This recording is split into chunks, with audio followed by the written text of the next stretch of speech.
Thank you.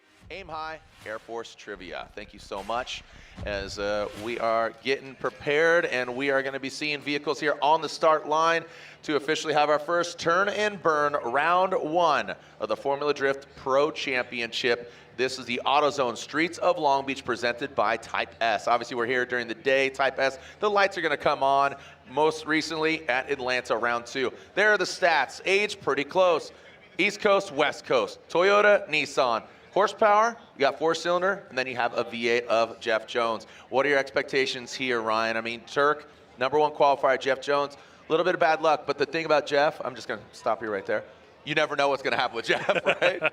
You never know. He's just sitting in his car, and you called a competition. 5 minutes, what's going on? Yeah, so, you know, we've been battling this is a whole new build, totally new car, new engine package, everything going on. We're down a cylinder on that last practice run, and, you know, maybe it's a spark plug, hopefully something simple, and we'll figure that out. Just want to give it, you know, a full pull. We'll be able to run either way, just it might not be on all hidden, you know, cylinders. We'll see. Well, I can't imagine that inspires a lot of confidence on this track. You know, we had some luck last year and a lot of bad luck this year. So either way, we're having fun. We're out here racing in Long Beach. Any day racing is a good day. So me and the crew are having fun. Happy to be here. All right, Jeff Jones, thank you so much. Guys, back to you. You got to love that. Still got a smile on his face. So that was our NGK competition timeout, spark plugs timeout, and they sure do. Timely spark plug replacement not only prevents fouling, provides the best engine performance, and ensures less repair time. Save some money. NGK, the ignition specialist. So we'll advance on to our next battle. Jeff Jones hopefully continues to have a smile on his face. We'll see if he runs 100%, aka 8 cylinders. Yep. Wash, rinse, repeat. Let's send it. Here we go.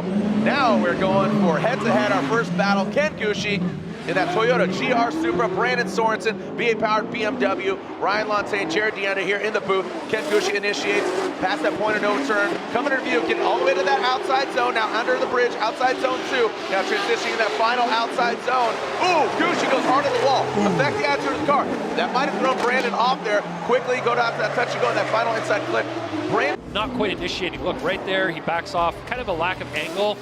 The proximity isn't there, but Gucci gets way out wide. Brandon doesn't get out wide, but what is the big story here is going to be Gucci tapping the wall and straightening up, and that's going to be an incomplete from Gucci.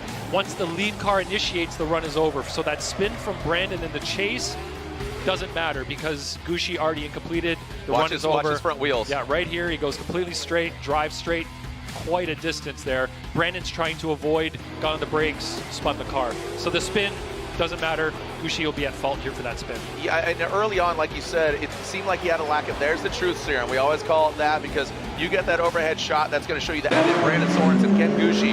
Brandon Sorensen, that Air Force BMW from Las Vegas, Nevada, 17 years young, initiates nice aggressive initiation, so maybe a little more confidence here. But Gucci needs to apply the pressure. He's going to need Brandon Sorensen to make a mistake. Brandon, not the prettiest right now, not getting out there, but look at that. So again, Brandon taking the shallower line, but you have to think that big mistake by Gucci, he needs Brandon to mess up, and that's not going to happen here today. Brandon Sorensen will get the victory unofficially. Matched or overcome is with another incomplete from the other driver. So the fact that Gucci had that incomplete on his lead, and in this case, Brandon put together a complete run. He didn't fill the zones as well as he should have, but he maintained drift. He was on throttle, didn't go off course, didn't hit the wall anywhere, and completed the run. So in that case, we've got a pretty clear-cut win for Brandon.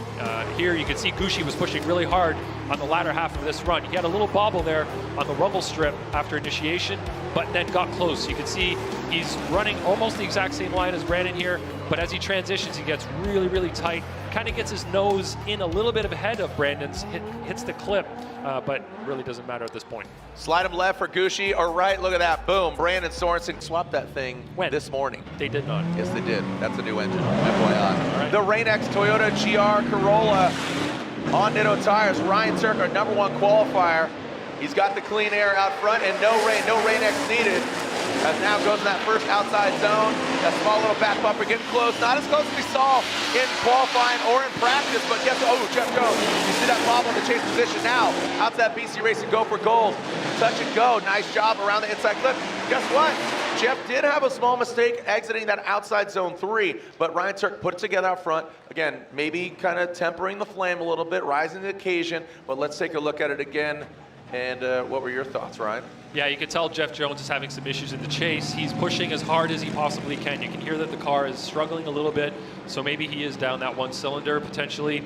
He tried, though. He didn't give up. He was pushing as hard as he could, but like you said, he did make a slight mistake there. So initiation, Ryan Tuerck there with some slight handbrake pulls, got on throttle where he was supposed to, got out wide to outside zone 1, nice transition to 2, and you can see Jeff, those bobbles in the chase position. He's really pushing right there. Yeah, car big. straightens up, and that's where you really heard the engine struggling right in that area. But Ryan Tuerck, really clean run up front. Not a 100-point run, but definitely close to what he did on qualifying day. And this goes back to your point about #1 qualifier going against number 32 qualifier. Yeah. Also, his spotter, Steph Papadakis, he's in his ear. He's saying, hey, guys, or his Biddy, I think Biddy's is in his ear. Yeah, Biddy's, Hartsock Motorsports, he's in his ear. And he's saying basically like, hey, Evil Auto Works, let's see if he turns that, flips it around and calls it some love.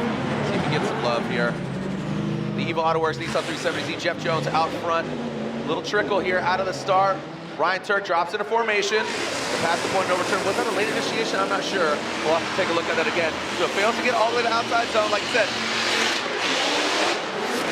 Sounded healthier there, so maybe it's firing back up. But Ryan Tuerck doing everything he needs to do. This is, right there. I mean, Jeff looked healthier out front, but Ryan Tuerck, no mistakes in that chase position. That Rain-X Toyota GR Corolla on Nitto tires stands and delivers in that chase position. Anytime that a car is going to have an engine that isn't running right, it's always going to be harder in the chase because you have to adjust to the lead. And if you let the revs drop, sometimes it's hard to get them back up, whatever might be the issue. But in the lead, you can see that Jeff is on throttle, the tires are spinning, and it's working for him in the lead. He had a couple of small handbrake pulls there to keep the car in drift and maybe just push the line out a bit, but overall did a good job in the lead. It was a clean run. Tuerck put on enough pressure that NOS Drink all new Nissan Z on GT radial tires. Let's see what you got here. Forsberg going against Yves Meyer in the chase position. Initiates now into that first outside zone. Slowly kind of works his way out there. Now snaps into that second outside zone. Yves Meyer tucking in the smoke. Oh man, look at the pressure that Yves Meyer's got. Nice that BC Racing go for gold. Yves Meyer looking very comfortable at 86. Ooh, he does impede on that inside clip, but man, Yves was right there. He was. And that, we talked about those Rockstar energy drink keys to success, and don't get lost in the smoke. Yves was kind of flirting with get blinded by the smoke, not the light. he was putting on the pressure though, Jared. Let's see at the initiation, got in nice and close right away. You can see Forsberg getting on throttle. Yves a little bit on the inside line there. And then Forsberg goes wide on 2, which was nice. Could have been deeper on 3, but you can see Yves putting on the pressure. He is right there. Right here we have to look.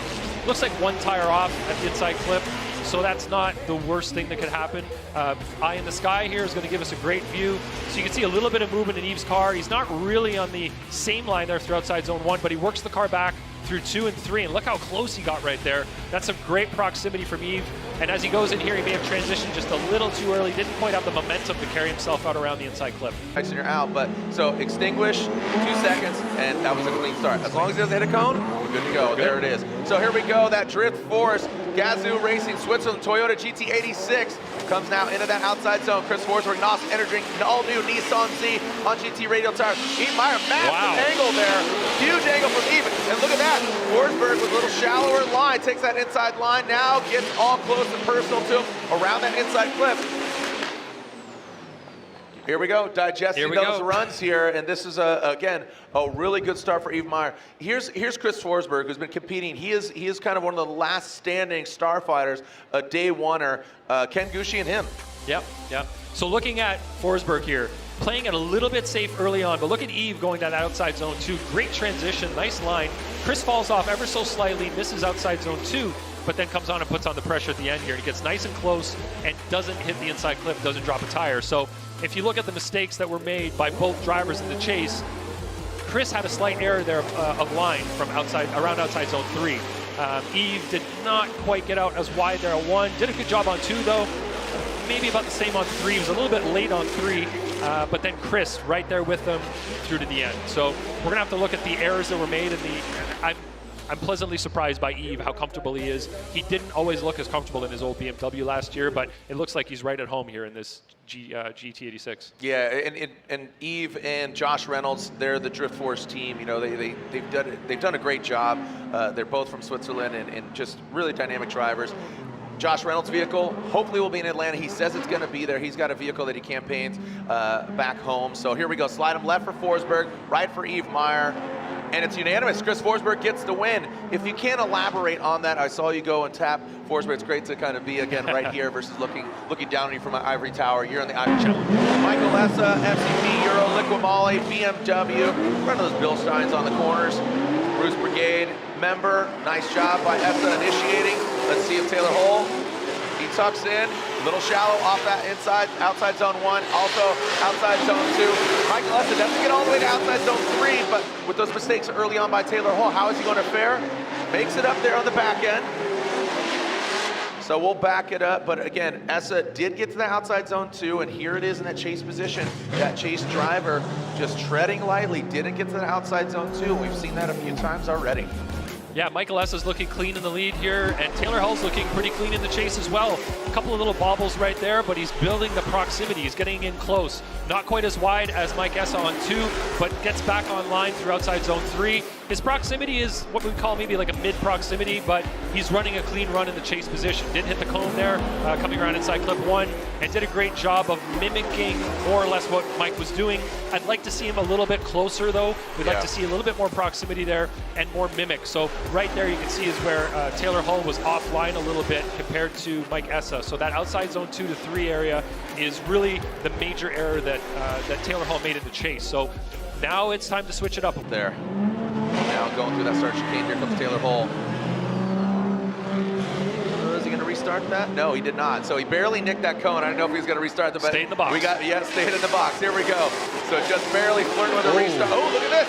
So not only changing positions, but changing positions in more ways than one, because Taylor Hull, look at Taylor stepping up, filling all the outside zone 3. Michael Essa taking that shallower line, and a wide swing by Taylor Hull. I'll tell you what, that was very unlike Michael Essa, but Taylor Hull, he's like, yo, I'm here. Like, yeah, it might be the maiden voyage for this vehicle, but this Comp Cams Edelbrock GT Radial Corvette looks good. Yeah, something happened here at initiation. So let's watch. Taylor Hull gets the car to angle, and then Michael Essa just drives through that whole area, that whole first corner. He was gripping essentially around that corner, so there was no drifting there whatsoever. I didn't see anything from Taylor Hull to cause that on Mike's behalf. So that looks like an error that Michael Essa caused all on his own in the chase position. We're going to have to watch that again, maybe from the, I don't know if we have the drone view of that, that'd be awesome, but we're going to have to get another replay just to make sure, but I think that looked just like an error on Mike Essa's part. Maybe it was a misshift, or potentially just had it in the wrong gear or something like that. So we have a side-by-side. Yeah, the BC Racing Custom Coilovers go for gold side-by-side, and I really love this because it really shows kind of the difference. So getting back on throttle, looks like Taylor Hull's on throttle there, no problem. Michael Essa wasn't that close to him at that point either. It's not like he got choked up or had that error caused on him. He had less angle through outside zone 3 as well, and you can see that Taylor Hull's on throttle. He missed inside clip 1, but overall a pretty clean lap from. Here we go. Did you put yours in? I didn't see it. Yeah, it's already in Taylor there. Hull gets the win. Taylor Hull gets the win, taking out Michael Essa. So, wow, that was interesting. We'll come back to the Taylor Hull verdict, but Lorette Nickel is with the 3-time champ, Chris the Force Forsberg.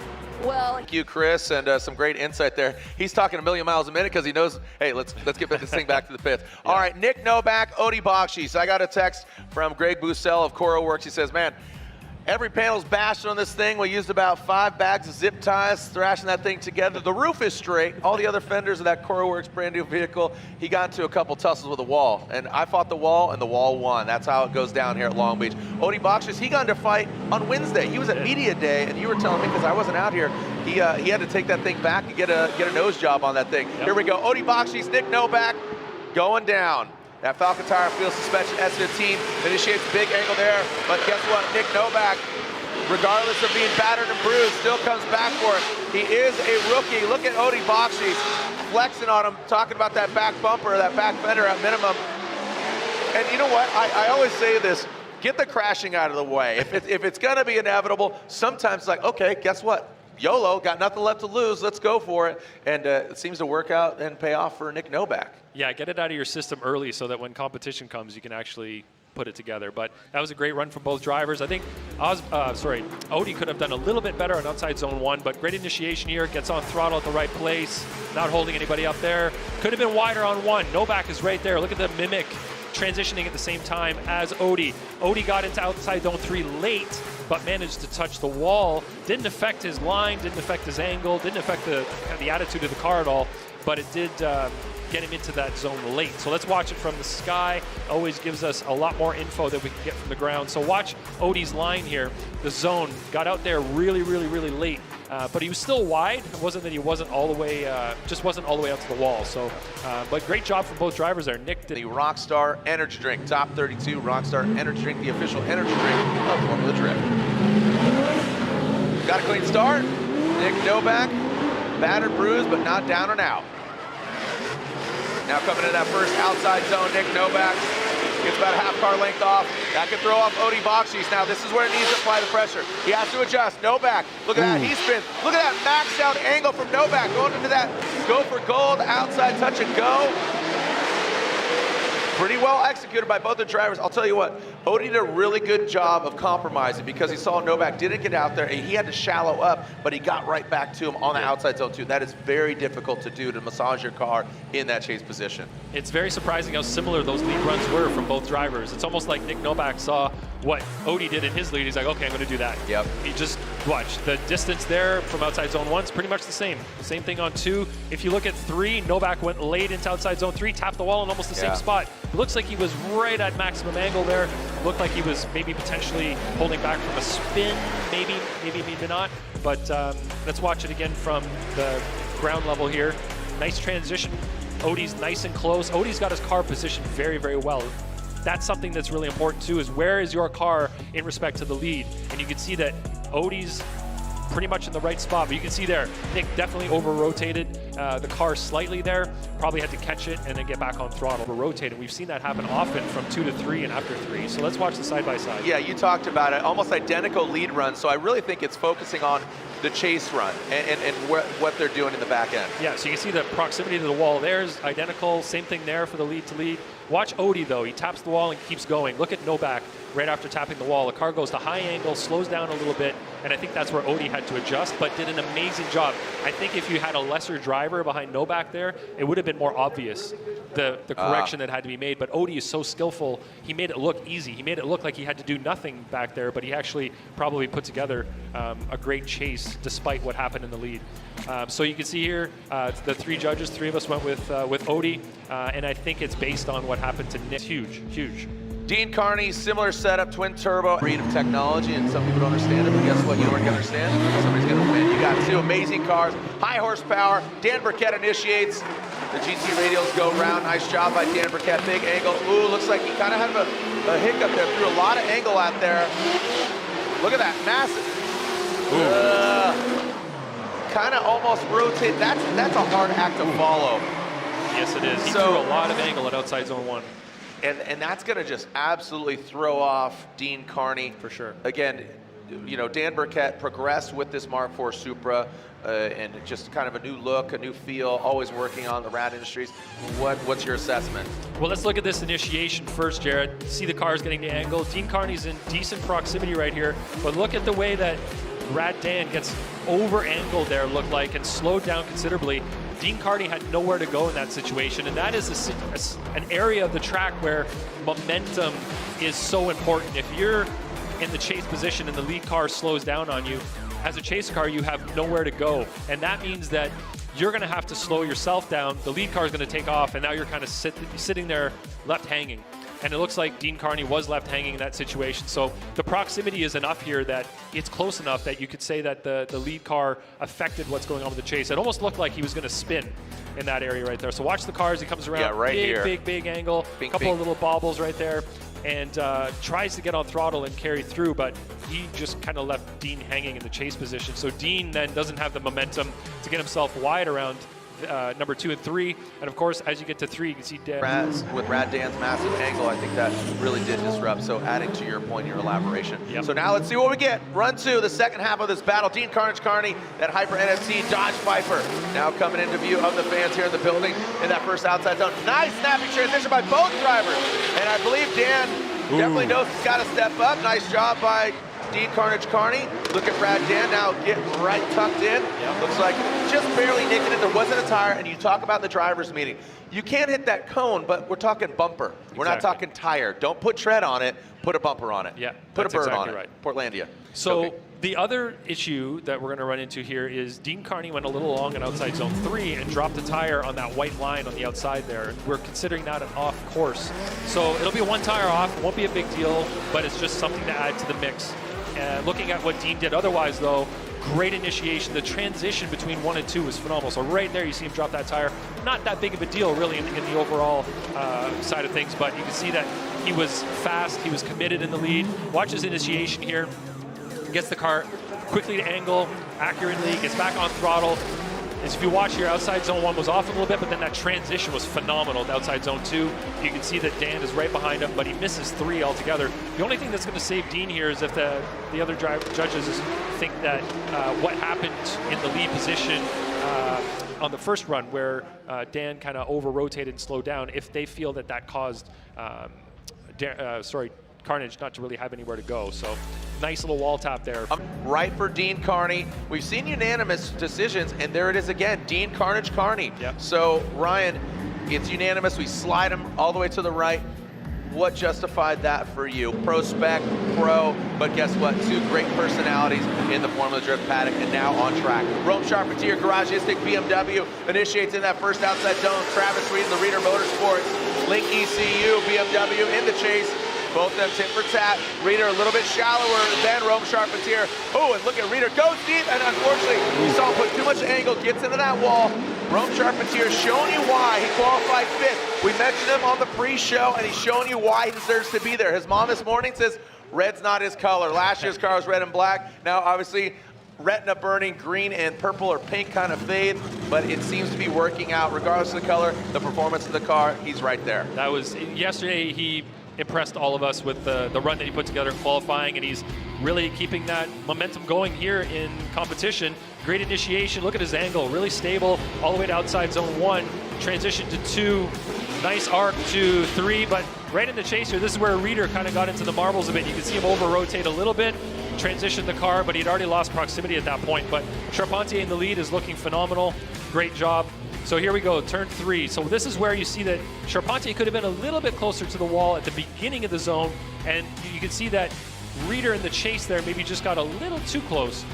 Again, those marbles are tricky. If you get out wider than everybody else has been driving, it's going to... Oh, and obviously we've had wet runs here before, which let's just not even say the R word right now, rain. But right now, Travis Reader, we will say that R word as Reader comes into that first outside zone. A lot of handbrake there from Reader, as it looks like Rome Charpentier backs off quite a bit. Reader, he said he had some ghosts yesterday, but guess what?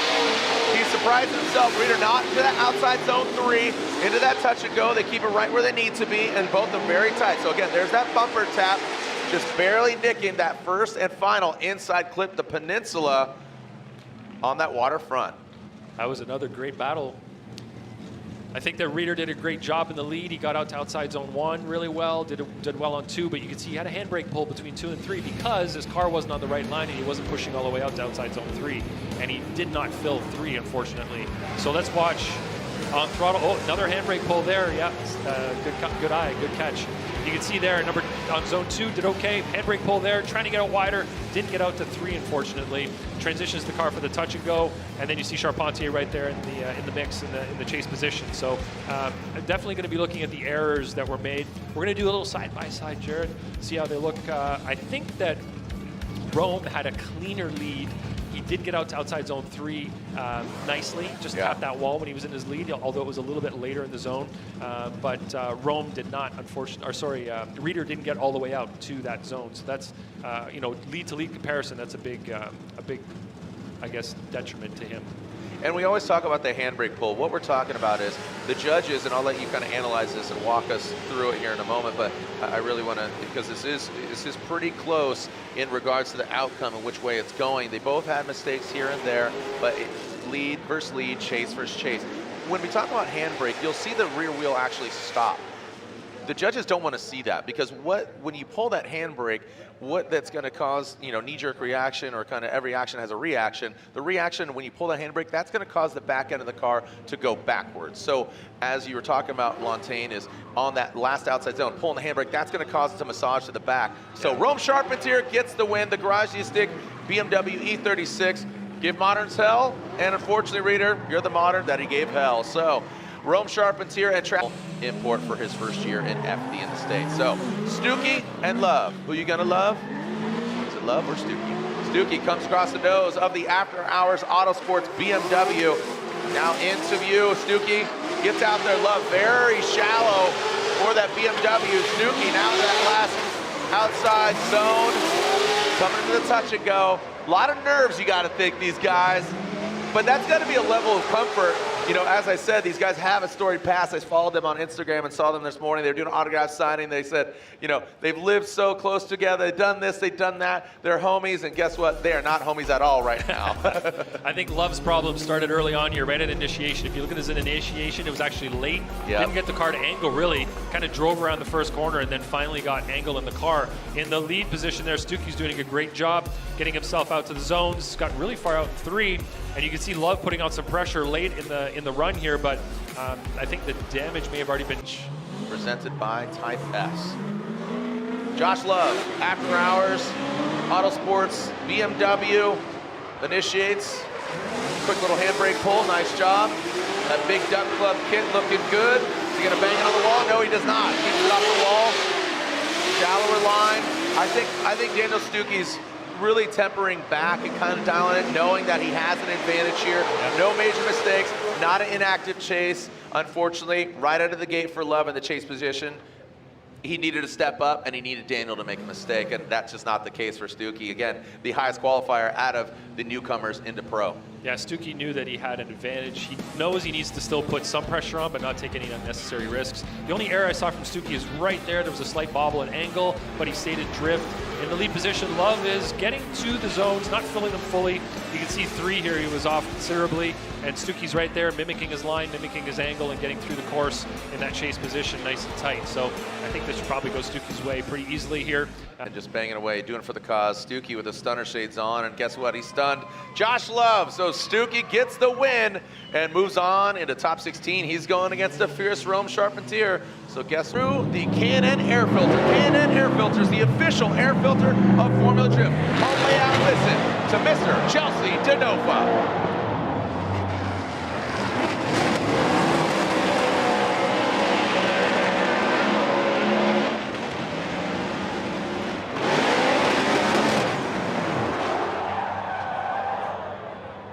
That's the risk you take, Jared, on the wide line. Yeah, that is true. And guess what? In between, the fans didn't see it, but we did have the street sweepers clean it up. Right. So that just goes to show you, Oh, so you're saying no excuse, Chelsea? Is that what you're saying right now? Fact, no excuse for him to spin. We got rid of the marbles, dog. I mean, come on. Some people are playing checks and some people are playing chess and some people are playing checkers. I'm obviously playing neither of them. I'm up here talking smack. And you don't want to go against a champ. So here's Simon Olsen. He's going to give it all he's got. Again, 2 Norwegian drivers, 2 Supra, but which one's going to lead? Fredrik Aasbo gets all the way out there, baby. Ooh, look at that. Right under the bridge. Fredrik Aasbo. This is why he's your defending champion. That confidence making its way from 21 to 22. Look at Simon Olsen. He's right there. That looked like a bumper. Don't know if he saw any tire treads go into that inside clip, but definitely, obviously, knocked it over. And Federal Tires underneath Simon Olsen's vehicle. Nittos underneath Fredrik Aasbo. So we're going to be looking at how Simon Olsen achieved his proximity here, how he maintained it. So good initiation for both. Simon's already on a tighter line there, and you're going to see Aasbo go really wide in outside zone 1 and 2 for that matter. But Simon Olsen's on a tighter line right here at 3, much tighter line. And then as they transition, Simon Olsen goes on the inside as well. And you can see there, didn't quite drop a tire over the line, but got on the line. So he's sort of safe in that respect. But watching from the sky here, you can really see how Simon's going to be on that tighter line. Look at Osbo right out to the wall. Great transition out to the wall. He's got the X factors here in his first run of the top 32. I think are stronger than his X factors were in qualifying yesterday. He's looking really strong, really confident, and he's throwing the car around kind of with extra something that makes a driver stand out from the rest. Dope. Here we go, Simon Olsen, he's gonna lead, but guess what? He's got that gold nose Toyota GR Supra in his rearview mirror. Here we go, look at that, dropping into formation. There goes Simon, out to the outside, so he taps, he comes back. That's gonna hurt him, unfortunately.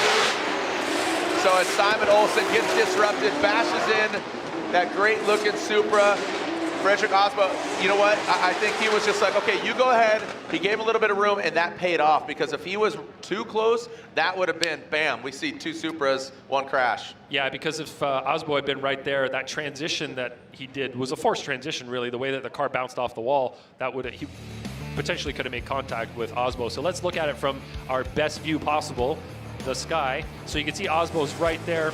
Olsen pulls away just ever so slightly, smacks there, and then the car transitions way too early. It wouldn't be called an opposite, almost called an opposite drift, but it wouldn't be. He manages to stay in angle. The car didn't transition back or anything like that. So definitely going to be held against Simon Olsen in the lead there. That's a huge mistake. So watch the hit here. You can see him angle up just before the hit. The transition happens. Osbo actually mimics his transition and follows him through the course. This is something we always tell drivers to do. Mimic what the lead driver is doing, even if it's wrong and it's not dangerous. And Osbo actually transitioned in a super awkward spot really early and matched what he was doing, matched his line, matched his angle through the rest of the run, which is phenomenal for God level, wow. Okay, that's championship level. To do something that quick and respond that fast and match what he was doing, that's phenomenal. You know what they say about, praising the wrong God? Don't praise the golden God. Guess it's not stroked. It's just a 3-liter. They didn't stroke it out to 3.2. Okay. But the LS under the hood, or sticking out of the hood of the Nissan 350Z, regardless. Castro, Robbins, here we go. First outside zone. Look at Robbins getting aggressive. Drops into the door. Woo! There goes Castro. We're talking about how smooth. New look, new engine, but same old Castro. Out to that final outside zone. Let's see how he handles the touch and go. Ooh, Alec Robbins taking a very interesting line there. Dropped into formation, but early on that touch and go. That was really unique of Alec Robbins, but I tell you what, we talked about it offline, Ryan, but Castro, new look, new engine, new setup, new, but the same drive and just that DR spirit from Dominican Republic of Jonathan Castro. Yeah, I think this new car, new engine combo has really given him a lot of confidence. Maybe that was lacking in the past. Now he has the whole package, everything's there. And you can see that Robbins gets really close right away and it kind of bites him because he had nowhere to go. But in the lead position there, you can see that Castro is doing a great job. Kind of off 2 there, but he could be better, a little bit wider. Did well on 3, but watch Reeder as he dives in. Sorry, Reeder. Robbins. Okay. As he dives dives in on the inside clip. He predicts really well where Castro is going to be. So watch this. He just flicks the car in. He's got momentum built up, and he uses it. Get right in there on the side of Castro. He falls off a little bit as they go by the clip, but it was a nice calculation, let's say, on Robbins' part as he gets right in there. He transitioned before Castro did and still positioned his car right. But you can see that the way he went in there, he had to slow down a little too much to chase lead, and then maybe Castro make errors in the chase. So these are the things that they have to look at. Robbins is a very aggressive driver, and look at that. You see him, initiate on that. Ooh, now he's taking that tighter line. See, he's aggressive, but almost too early, and there it is again. Maybe some nerves here for Alec Robbins. Castro, if I'm Castro, he's got to kick back. He's got to lay back, so hopefully it's spot. Again, very tight line. Robbins took it out. Don't know. I didn't have a chance to talk to Robbins prior to the race, prior to the event, excuse me. But overall, I know him as a very aggressive driver. He has a lot of fun, but again, notably, I just remember St. Louis, was it last year or the year before, very aggressive. Very much so. So interesting here right away that Castro was so far back in initiation. He didn't have the proximity that you'd like to see, but you can see Robbins in the lead, completely missing outside zone 1 on that super tight line, which is going to cause him to go even further ahead of Castro, who's trying to keep up in the chase. That's partially on Castro for not being close at the beginning. I don't know if there was an issue at the start line maybe where Castro didn't get quite the start that he was hoping for, but in this sense, I think Robbins blew a big opportunity here. Had he put together a good lead, it would have given him a good opportunity, but he missed a lot of the important parts of the track, unfortunately.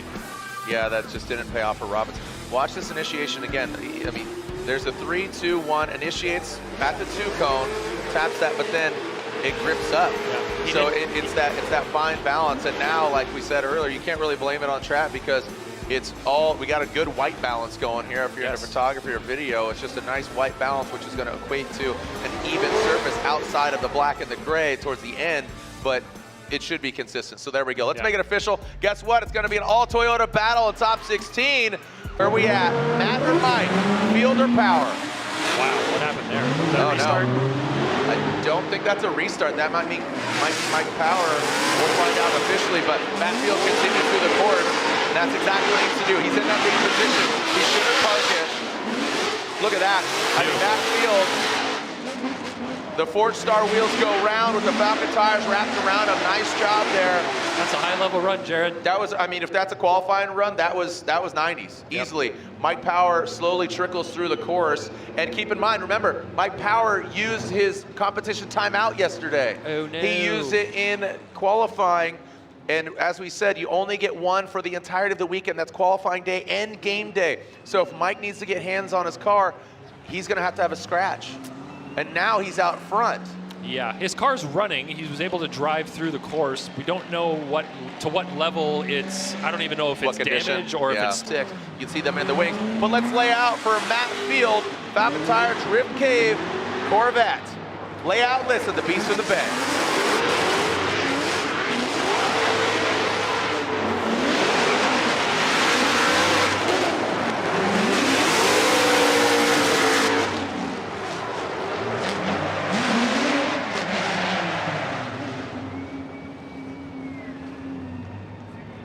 Well, Matt Field had a bye run there, and he... California, Jonathan Hurst from Paducah, Kentucky. Love this gentleman. The machine gun. Listen to this thing. This thing fires off. And we got the RB powered Sylvia S15. Throws it in. Nice job by Ryan Literal. Now into that first outside zone. Gets all the way out there. Taps the bumper. Oh boy. So what was interesting there, Ryan, was I want to take a look at again. Jonathan Hurst, unfortunately, slams that right end in. Did he impede his line? It seemed that, I want to take a look at it again. Ryan Literal was on that outside zone 1 really, really long. And I think Jonathan Hurst didn't have anywhere to go, and he ended up getting his nose next to Ryan. Ryan transitioned and hit Hurst's front end, which sent him into the wall. So it comes down to positioning. When you're out there on the track, you want to make sure you're not in the way of a potential transition. This goes for initiation as well. Same thing. But watch this. You can see Ryan getting all the way out to outside zone 1. Watch the rear of his car. Gets out there, but he hangs onto it really long and then snaps really fast. That moved the wall. Yeah, Hurst was right there. Hurst had, you can see the bend of the wall there where they, that was a massive hit. So this is going to be good. Like you said, he hangs out there. Way beyond the zone. And then Hurst, it just looked like Hurst was trying to be close, but then got choked up because Literal slowed down to try to get the car rotated. Hurst had nowhere to go, but was trying to slow, ended up getting his nose next to Literal. Literal transitions, makes contact with the front end of his car. And to Literal's defense here, I think it's just a perfect storm. It is. I'm not blaming it on Literal whatsoever. It was an error that was made. He tried to snap the car, and it was a quick transition. It was going to look cool, but he definitely overshot outside zone 1, and Hurst just was probably like, what do I do? Where do I go back here? Yeah, and that's just, I'm just going to call it out. Jonathan Hurst, he's not a rookie. He's proven, it's a new car for him. It's the debut of his new car. The AZ Rag BMW E46 looks 10-minute allotment because he's not at fault. But what's also interesting here is that, if he's unable to fix it, Ryan Little's able to run. Ryan took him out. Is that the scenario? And it happens the way it does. Oh, I'm seeing brake calipers. Yeah, there's that whole corner, man. That's going to be a lot to make up. You'd have to expect the frame rail goes a certain distance. They can't cut the whole. They have a little bit they can cut off, but potentially the frame rail up there is bent as well. There could be more damage than they think. They moved that wall. Those 2 concrete walls over there. Those are not light walls. So. And look at that. Look at Hurst. The spirit of Paducah getting underneath there. Our JTP, excuse me. Remember, he had a 0 and incomplete on his first run. Let's see how he goes and throws it down. Dylan Hughes in that first outside zone. Dylan Hughes gets it out outside zone, really well executed. Doesn't get to the second outside zone of the bridge. That allows Justin Pollock to gain that proximity. He's right there. Justin Pollock now takes the shower line. Dylan gets the outside zone 3 transition. A late transition there by JTP. Both of them bring it around. Little bumper tap there. So you saw Dylan get close to the outside zone 1. Justin was not. Dylan, who came up short on the second outside zone, that allowed Justin to catch up, but it might have kind of bit off more than he could chew, because watch zone 3. Yeah, watch these cars move around as they come to initiation. Look at JTP swinging that car around, gets the car to angle. You can see that in the lead there. Hughes is doing a great job on outside zone 1. Like you said, JTP wasn't quite there, but then we had a huge Watch handbrake 3, look pull. at that. Dylan gets out there, but Justin a little short. But Dylan Hughes had a huge handbrake pull where we really don't like to see a handbrake pull, and that is in a vital area between outside zone 2 and outside zone 3, and it's one that we talked about in the briefing last night. Do not pull the handbrake there, and you can see JTP had to kind of check up a bit in the chase. Where are you saying? 2 to 3? Earlier. Oh, okay, thank you. 1 to 2. The other view, no, but earlier between zone 2 and 3, Okay. he had a big handbrake pull. There, that frame rail's bent up. Look at that shock tower, how far it is man. now compared to where it was previously. That's a significant amount of movement in that shock tower and frame rail. There's about 6 minutes left on that clock. We know that they do have a competition timeout that they can call after that, so that's about a 5-minute. Pollock, Falcon Tires, Ford Mustang, Link Engine Management. Let's see what we got. Initiation by Justin Pollock. Quick little handbrake. That is in the decel area as denoted by the judges. Under that second outside zone. Dylan Hughes off of that third outside zone, and here's Justin with the clean air. Really well executed, but I got, does it come down? He hit the wall, the battery slid out, cut the engine off. That's why, okay. So here we go, JTP, pretty wide out to outside zone 1. Good job on 2. You can see a nice arc being drawn by JTP from 2 to 3. And in the chase, you can see that Hughes is trying to stay close. He had a couple of bobbles there, some handbrake pulls himself in the chase, which is fine in the chase. You do what you need to do in that chase position to stay close. But you can see that, let's watch from this angle. JTP, nice, decent lined outside zone 1. Hughes could have been deeper there as well. And then right here, Justin's on throttle, no handbrake pulls, and that's what we like to see. Momentum, working the car out on throttle. Oh, there was a handbrake pull from JTP right there, an outside zone. 3. Number 3. What did JTP say in the meeting yesterday about pulling handbrake between His car goes faster. in the middle? No. Here is our BC Racing custom coilover side-by-side. Go for gold. Speaking of gold, who's going for it? So watching this side by side, look at the similarities in line between JTP and Hughes. Hughes got wider on 1, but JTP got wider on 2. Right there, Hughes had a e-brake pull, and then Justin had one a little bit later in his lead. This is a very close battle when you look at it side by side like this. There's some mistakes made by both drivers, some errors from both drivers, and some corrections by both drivers. There's 3 minutes left, and that's on the initial. So if you're just tuning in, Jonathan Hurst goes hard into the wall after contact by Ryan Littoral. Ryan Littoral was, and here we go. Slide him left for Dylan Hughes, right for Justin Pollock, and there it is, 2 to 1. Oh, one more time. That's our first OMT we've seen for today. So a one more time battle, and Ryan, you're Canadian. That's you. We're in the middle. And That's me. who's won? Is it Egger, Ewell? I think it's Ewell, me, Egger. Okay. I Yeah, think. is that correct? Egger, you're last. Okay. So Egger and Ewell went the other direction. Yep. And what your reasoning there, as we're getting what would be our final battle, but I know a lot of fans are watching, tuning in. Adam LZ and Masuyama was to be our final battle, but we'll see what the outcome is between Hurst, his vehicle, and Littoral. But the outcome, what tires going versus Masuyama in that Buy Now Japan Sylvia S15. Adam LZ, little handbrake pull there. Masuyama tucks in. Adam LZ doesn't get all the way out there, but definitely looks good. Again, a little shallow on that outside zone 2 into outside zone 3. Consistently about the same distance off of all the outside zones. Let's see if we can dial it here on this inside clip. A little bit of scrub allowed Masuyama to gain. Good run there from LZ, but you got to think, he wants to drive, he has driven the other vehicle. Now the car he wants to drive is the Ford Mustang. So as we see Adam LZ run through the course, like I said, a lot of eyeballs on him. How's he gonna do? He kind of likes the J, he's driven S13s, S15s, and now behind the wheel of a big blue oval that is the Ford Mustang RTR Spec 5D. Let's go ahead and talk about Jonathan Hurst, because this is where the real, guess what? Let's look at the run again. Psych. Here's the run from LZ and Masuyama. You can see LZ on throttle at the right place after initiation.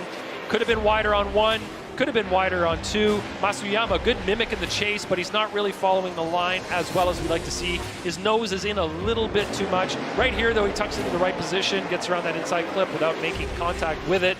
I think that LZ could have been wider, could have widened that whole drive out. Did a good job of getting to the zone in the right spot, but just not getting wide enough to it. You can see here outside zone 3, like you said, pretty consistent on how far off of all those zones he was.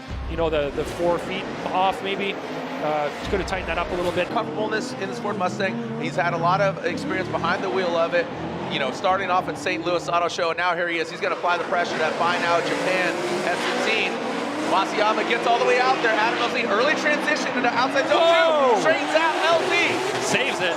Saves it from the wall, but with that mistake, Masuyama and LZ, unfortunately, you saw that. Great run from Masuyama. Look how wide he got out to zone 1, zone 2. See how it comes out? I don't know what happened there. We'd have to talk to somebody to see if they'll give us feedback on what they think happened. Lorette, go talk to Adam. Yeah, see go that? talk to Adam. I don't know what happened. That could have been a power steering thing. It could have been an engine turning off thing. I'm not really sure. Let's watch it from the drone initiation. Adam LZ was a little bit slow on his transition there. Could have been a little quicker, but Masuyama gets out wide on 1, great on 2. See how it snaps back? Like he goes to rotate and transition into... Countdown clock at just over a minute now, and you can see quite a big crowd around his car. That's people watching to see what's going to happen. Giving praise. Giving him praise and support. You know, they're excited to see if he gets the car fixed or not. Well, I think you know the outcome of this one. I know there's a lot of LZ fans in the building, but guess what? His day is done. So his maiden voyage in the Mustang, not exactly as it worked out, but still earning his hustle, but it's just not enough. Lorette, down to you. Lorette, I see Hurst taking off his helmet, buying some time. Lorette, down to you. Come on, praise him up, fans. Well, you guys could see that was a real effort that was happening here with Jonathan Hurst's team. Michael Essa's team jump in. Kelsey Rollings also trying to help. And as the crowd was around here, just cheering you on, man. Everyone had their fingers crossed for you. I'm so sorry that didn't go your way. Man, it's just crazy. You know, you can't thank all these people enough. There is no other sport, you know, you see this kind of, or whatever. Just the team, all the teams helping us. Simon Olsen's team, we teamed up with them. All their guys helping. Michael Essa's team, like Kelsey. I mean, just any Sorensen's, everybody just giving us parts, you know, that, you know, we didn't have, just, it sucks, but, you know, this was a really bad hit, and to be able to get back across that line would have been took a lot of work, but it's crazy how close we really were. So, Jonathan, thank you. We sure hope you're okay. Guys, back to you. Thank you so much, Lorette. And like you said, the camaraderie here, you don't see it in many motorsports. You love it as he gets out of his car. Make sure he can hear you once again, ladies and gentlemen. It's Jonathan Hurst. He can hear you. It's not too far. You can see him right here from the announcer's booth, but that's what it's all about, man. And, unfortunately, he will not be able to compete, but he will advance on. And we have one more battle left. It's the OMT. That means one more time for Dylan Hughes and that of Justin Pollock. Masuyama does advance on, and you can see that actually will be Matt Field going against Jonathan Hurst, not Ryan Littoral. So that is a little typo there. But when we come back, we'll continue on with our final battle of top 32. They're having a meeting of the minds right now. Chelsea Denofer's right here. Ray Shake is here. She has the ECU hooked up. And Adam, sorry for interrupting, guys. Adam, we just wanted to get a word from you. What happened out there? Well, you see, it started off with me not having coffee this morning. No, I'm just kidding. I was just a little too heavy in the left foot brake. I was a little closer than I wanted to be at that point in the track, and it's something that I hadn't really experienced in practice. So I got a push in the front end, and from there it was over. Okay. Yeah. Well, Adam, thank you so much. Great to see you out here. The car is gorgeous. We're looking forward to Atlanta. Guys. Thank you so much. Right there, qualified sixth. But right now, our one more time battle. Remember, don't pull the handbrake, boys. Send it. Here we go. The Royal Purple O'Reilly Auto Parts Falcon Tire, BMW out front. Justin Pollock, JTP in that chase position. There goes Dylan Hughes, the first outside zone. Now transition to the second. Justin Pollock taking a bit of a shallower line. So it looks like JTP. Mechanical issue. He might be having the mechanical issue, unfortunately. You know, and now what does he not have? Competition that we're at, the drivers are driving cleanly. They are able to repeat their runs over and over again in a safe way, and just showing here at top 32. And I think so. Dylan looks like he's just going to cruise through. He's not going to put it down there. But I think it was pretty straightforward. No big decisions, but just to build the excitement and know how it's going to unfold is okay. Lighten them up. There we go. Little celebratory donuts. As the dozer, Dylan Hughes, Royal Purple, Falcon Tires, O'Reilly Auto Parts, BMW.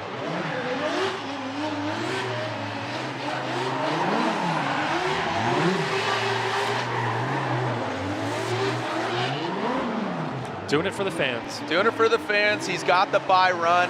You know what? I don't mind that. Usually it's like you do a run, you cruise through. That's the first time in so many years I've seen just donuts being done. So I'm cool with it. That's great. Guess what? That's going to be that's just going to be a great sneak preview of what we're going to see. He's on Falcon Tires. So here's our top 16 bracket. Notably, again, Ryan Turk, our #1 qualifier, is going against the young buck, Brandon Sorensen, first, the youngest driver ever to be in a head-to-head competition. Chris Forsberg versus Taylor Hull, Odie Bakshis, Dean Carney, Rome Charpentier versus Daniel Stuckey, Chelsea Nofa, Mohan, Osbo versus Castro, all Toyota there. Matt Field versus Jonathan Hurst, but notably Hurst not able to run. Matt Field, guess what? He's in the grade 8 here at round 1. Dylan Hughes, who we just saw get the win, going against Wataru Masayama in that Buy Now Japan Sylvia S15. Ryan Lantain, thank you so much. Let's grab some food. Yeah. Talk to some fans. Let's go hang out. What are your expectations for 16? Fireworks. A lot of excitement.